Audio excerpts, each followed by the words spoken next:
If we go back to the very beginning with Postmates, it's a marketplace we, of course, all know of today. But, what was the founding story and what were the first steps that you actually took to start it as a marketplace at the time? Well, we actually, all of us, the three founders, me and one of the founders, Sam, we worked on a slightly different idea called curated.buy, which was sort of like a real-time curation platform is what we called it at the time. So the thought was that certain people, maybe it's like Twitter lists, but instead of putting people in there, you would put content in there and people could subscribe to that. I think we called that bundles. Anyway, it was as stupid as it sounds, but there were a few people using it who were like media influencers at the time, and that got us some press.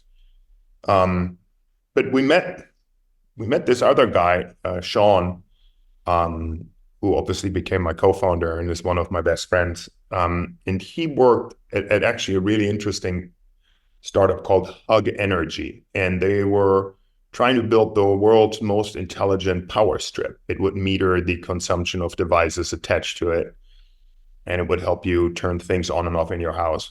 Now, this is probably before like life science became cool. I think was the Nest thermostat. People got the hang of it. This was one of these products that was too early, and people didn't really care about the consumption of the device as much.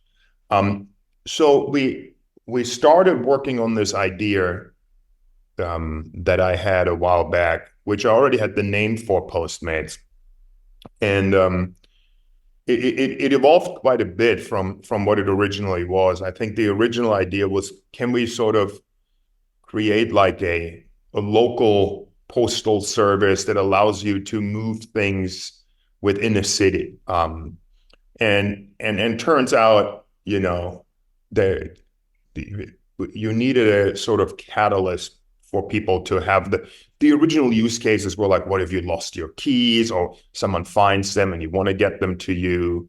But I think pretty soon, and some other iterations were around, we wrote this really beautiful software actually that would do that. So it was one of the first iPhone apps, and it looked really great. It looked like a notepad, just like as if you were to. Skeuomorphic design was still huge then, and so you could type in the pickup address and the drop-off address, and you could enter a description, and you could upload a photo.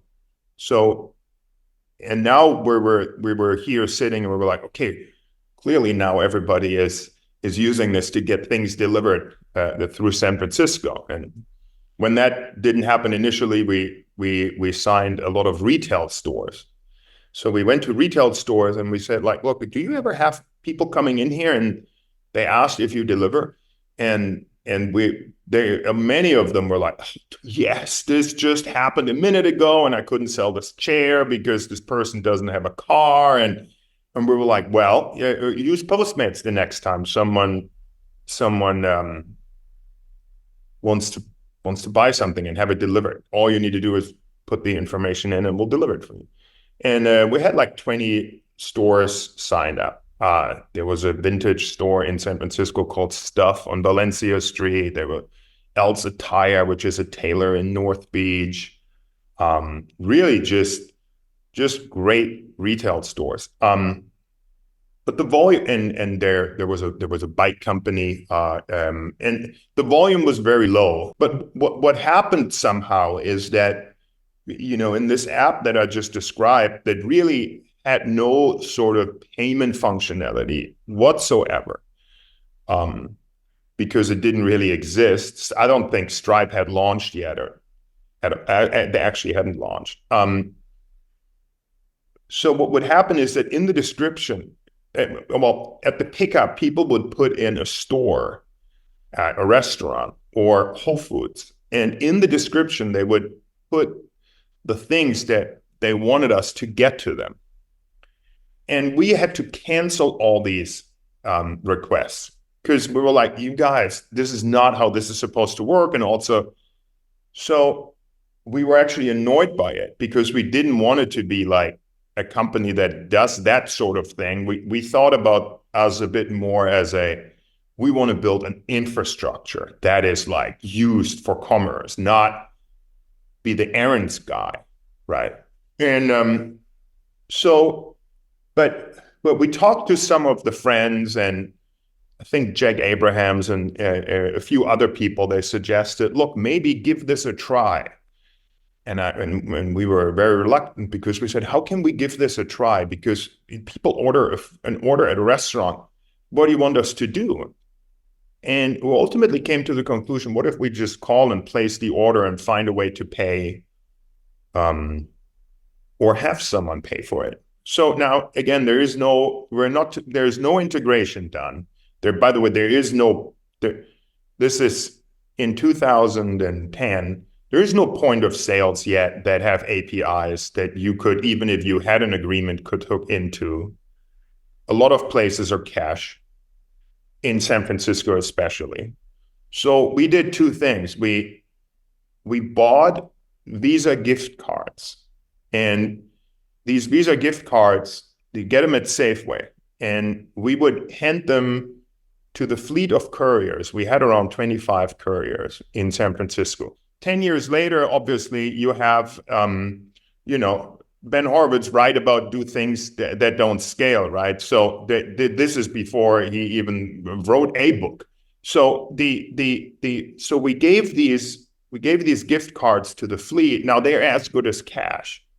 So you have this group of people that is not employed, and we wrote a little software that would frequently call there's a number on the back of the card, and you can type in a code and it tells you the balance. So we wrote a little software that would auto dial this number and check the balances of these gift cards, A, so that we don't get ripped off, and B, so that we could keep track of the spending.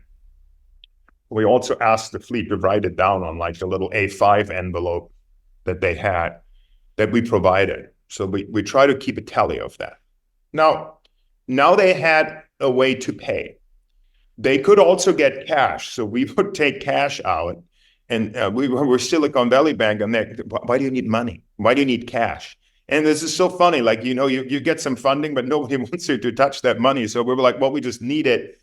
So we ran some pocket cash as well, or like a tally for that, because a lot of the places that we got requests from, a lot of the burrito places, Mexican food places back in the days, that were El Farolito was cash only, and I don't know how many people if you live in San Francisco. But so we're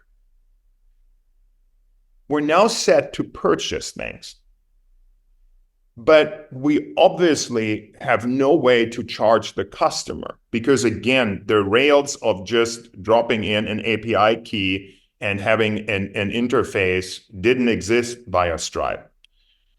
So we bought a few dozen Square readers, and we set up a Square account, founders@postmates.com. And we would instruct our fleet that they take a photo of the receipt when they purchase the item, and their fleet app would show them the amount they have to punch in at the Square reader. And the loop was closed, right? So now the only thing we had to figure out is, how do you get people to order this frequently to make it a real test? So we couldn't just route every order to a Postmate, which is what we call the fleet, because only certain people had a Visa gift card or cash. So we tagged the couriers in our system with a hashtag #GetItNow, and we wrote an email, and I still have this email somewhere, and it says, there were a few thousand people that had downloaded the app. Again, we got lucky because some of the tech press really liked Curated By. And so when we then pivoted to Postmates, they wrote about this, and a lot of people then tried out Postmates. and had the app installed that was pretty useless, but looked good at the time, I guess. So we wrote an email, and that email said, this weekend, if you use the hashtag #GetItNow in the description, in that little field, we go to a store and pick up the things that you want us to pick up, and we buy them for you. No questions asked. And we sent that email on a Friday. And by Sunday evening, I think we had sold almost $10,000 worth of goods from stores. It was that a dramatic change from one thing to the other. Now, and with that, the wheels came off because people wanted it, but every second order was wrong. The couriers didn't understood what to order, didn't read the description correctly, didn't know what to do. Long wait lines at restaurants, and nothing was optimized. But the one thing that was clear was that there was consumer demand, and people that used it that weekend, they tweeted about it, and they got In and Out, or they got El Farolito, and they couldn't believe it, because what is extremely important to understand is that there was no other service like this in the entire United States easily. But in San Francisco, even what was in place was so inferior to what one would be used to in New York, when you had a guy or the liquor store would actually come upstairs. If you live in the village, you get someone to do these things. Even though with a lot of effort, New Yorkers had a different lifestyle. But in San Francisco, you had Inferno Pizza and maybe another place, and that was it. So people just couldn't believe it. And the only other thing that I say is we had to solve a third thing then in order to scale, and that's what we call the board. Now, you have to understand, up to this point, all of these orders were dispatched manually, because what do you need to write software for when you have 25 people? So the software that we use is, they had devices. We tracked the devices on a screen, and we would see where they're going to, depending on what they had accepted, but there were no routes. And there was obviously no intelligence on routing anybody. So we had to manually run this board. And you actually can't write routing software from scratch for just 25 or 30 moving things. There's no efficiencies you get from that. By the time you're done writing it, you don't even know what you did it in the first place, because there's just not enough data points. So you have to run this system manually for a while. And what that meant is keeping an eye on the courier or the Postmate. And we also started calling in these orders at the restaurants and said, someone is going to come and pick it up. Mike's going to pick it up. Whoever is going to pick it up. Now that from that weekend on, for about 2 years, became a full-time job every day from 9 a.m. till midnight for one of the founders. What we did is, one of us would run the board, especially after hours. After a while, we had a customer service person run the board when we had to work. But when one of us wanted to go home, either Sean or me, one of us would go home, have lunch, have dinner, would let the other person know that they took control of the board. And then that person was on call from 7 o'clock until 11:30, or whenever the last orders in restaurants were accepted, to place this order in, let the courier know that it's been ordered. Hundreds every day, and soon thousands every day. So it was an extremely stressful job to do that. But again, there was no infrastructure to relay these orders. And we had obviously no agreements with any of the restaurants. And that's maybe the last thing that I say, and this covers actually more than just one thing. This covers how we got it done. The beauty of Postmates and its total complexity came from the same thing. And that is that we allowed you to order from any place possible.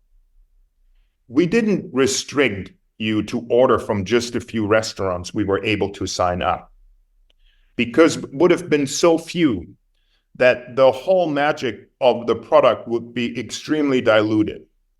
Now, would the experience have been better if we had waited until we have agreements and proper infrastructure in place to order from a handful of restaurants for these restaurants? Absolutely.